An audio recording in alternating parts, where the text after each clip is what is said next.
पहले वक्फ बिल और अब one nation one election. Modi सरकार आखिरकार क्यों पकड़ रही है जेपीसी का रूट? मोदी सरकार ने संसद में वन नेशन वन इलेक्शन को पेश किया है। मोदी सरकार ने इस विधेयक को जेपीसी के पास भी भेजा है। प्रधानमंत्री के कार्यकाल में जेपीसी के पास भेजा गया ये दूसरा विधेयक है। देश में चुनाव सुधार की दिशा में मोदी सरकार ने बड़ा कदम उठाया है। मोदी सरकार ने संसद में वन नेशन वन इलेक्शन यानी एक देश एक चुनाव से जुड़े विधेयक को पेश किया। केंद्रीय कानून मंत्री अर्जुन राम मेघवाल ने संविधान 129वां संशोधन विधेयक 2024 लोकसभा में पेश किया, जिसका कांग्रेस सहित तमाम विपक्षी दलों ने बिल में खामियां गिनाते हुए इसे संविधान के संघीय ढांचे के खिलाफ बताया है। इसके बाद अर्जुन राम मेघवाल ने विधेयक पर व्यापक विचार विमर्श के खातिर संयुक्त संसदीय समिति जेपीसी को भेजने का प्रस्ताव किया। नमस्कार, आप देख रहे हैं न्यूज कॉल 24। मैं हूं आपके साथ सुशील गिरी।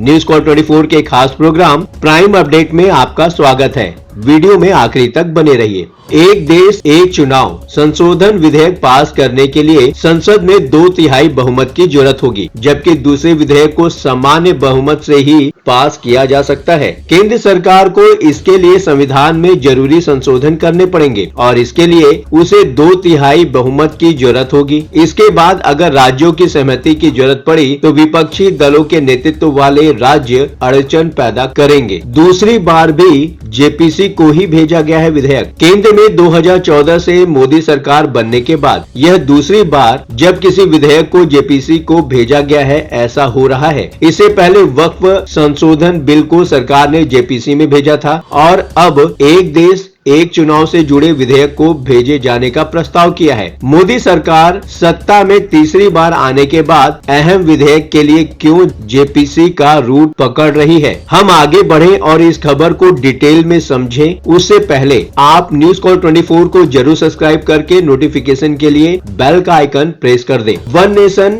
वन इलेक्शन के विधेयक को संसद में पास कराने के लिए 2/3 सदस्यों के समर्थन की जरूरत होगी। विधि आयोग के मुताबिक वन नेशन वन इलेक्शन के प्रस्ताव से संविधान के अनुच्छेद 328 पर भी प्रभाव पड़ेगा, जिसके लिए अधिकतम राज्यों का अनुमोदन लेना पड़ सकता है। संविधान के अनुच्छेद 368(2) के अनुसार ऐसे संशोधन के लिए न्यूनतम 50% राज्यों के अनुमोदन की जरूरत होगी। ऐसे में अगर राज्यों से सहमति लेने की जरूरत हुई तो ज्यादातर गैर बीजेपी सरकारें इसका विरोध करेंगी। 2024 के लोकसभा चुनाव में बीजेपी का नंबर गेम बिगड़ गया है। बीजेपी के 240 लोकसभा सदस्य हैं, जिसके चलते जेडीयू, टीडीपी और शिवसेना की बैसाखी के सहारे सरकार बनानी पड़ी है। लोकसभा के कुल 543 सीटों में बीजेपी के अगुवाई वाले एनडीए के पास अभी 292 सीटें हैं। 2/3 बहुमत के लिए 362 का आंकड़े तक पहुंचना जरूरी है। वहीं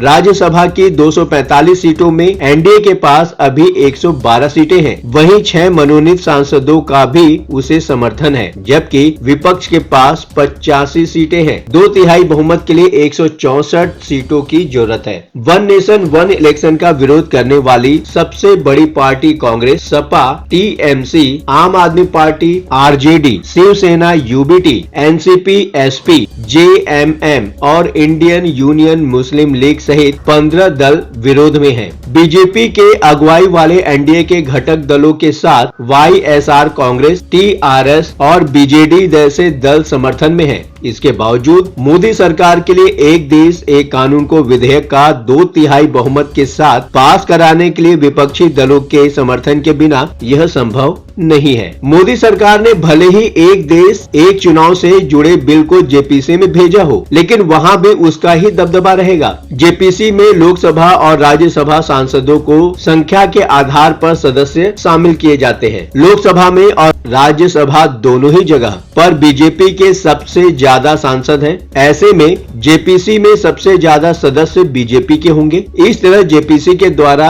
रायशुमारी या फिर विचार विमर्श में बीजेपी का ही दबदबा होगा और विपक्षी दलों के सदस्यों की संख्या कम होगी। वक्फ बोर्ड से संबंधित विधेयक पर विचार विमर्श के लिए गठित जेपीसी में बीजेपी का दबदबा कायम है। इतना ही नहीं, वक्फ संबंधित जेपीसी की कमान बीजेपी के सांसद जगदम्बिका पाल के हाथों में है। इसी तरह से एक देश और एक चुनाव संबंधित विधेयक पर भी गठित की जाने वाली जेपीसी में बीजेपी और उसके सहयोगी दलों का दबदबा होगा। जेपीसी के विचार विमर्श के बाद मोदी सरकार इस विधेयक को संसद में पेश करेगी। मोदी सरकार विधेयक पर आम सहमति बनाना चाहती है। सरकार इसे विस्तृत चर्चा के लिए संयुक्त संसदीय समिति के पास इसे भेजा है। इस तरह से मोदी सरकार की कोशिशें यह संदेश देने की है कि हम सर्वसम्मति और विचार विमर्श के बाद विधेयक को ला रहे हैं। केंद्र सरकार का दावा है कि वन नेशन वन इलेक्शन चुनाव सुधार की दिशा में एक बड़ा कदम साबित होगा। सरकार का मानना है कि इससे चुनावी खर्च कम होगा, विकास कार्यों में तेजी आएगी और सरकारी कर्मचारियों को बार बार चुनावी ड्यूटी से छुटकारा मिलेगा। वहीं विपक्ष का कहना है कि इस विधेयक में कई खामियां हैं। उनका कहना है कि ये संविधान के संघीय ढांचे के खिलाफ है। यही वजह है कि मोदी सरकार एक समन्वय बनाने के लिए जेपीसी इसे भेजा है। आपको क्या लगता है, मोदी सरकार पहले वक्फ बिल और अब one nation one election in दोनों के लिए ही जेपीसी का रूट पकड़ रही है? क्या इसके पीछे कोई राजनीतिक गणित है? चलते चलते ये बात भी बताना जरूरी है। न्यूज कॉल 24 नई सोच नए नजरिए के साथ आपके हर खबर के पीछे के असली मायने क्या हो सकते हैं बताने का प्रयास करता है। यह प्लेटफॉर्म है जनता का, आपका, आपकी आवाज उठाने का। अब आपकी बात नहीं रहेगी अनसुनी। आपके विचार, आपके सुझाव हमारे लिए मायने रखते हैं। अभी तक आपने चैनल को सब्सक्राइब नहीं किया है तो देर किस बात की, चैनल को अभी सब्सक्राइब करें। वीडियो का नोटिफिकेशन पाने के लिए बेल का आइकन प्रेस करना बिल्कुल भी ना भूलें। आज के लिए बस इतना ही। लगातार खबरों के लिए बने रहिए न्यूज कॉल 24 के साथ।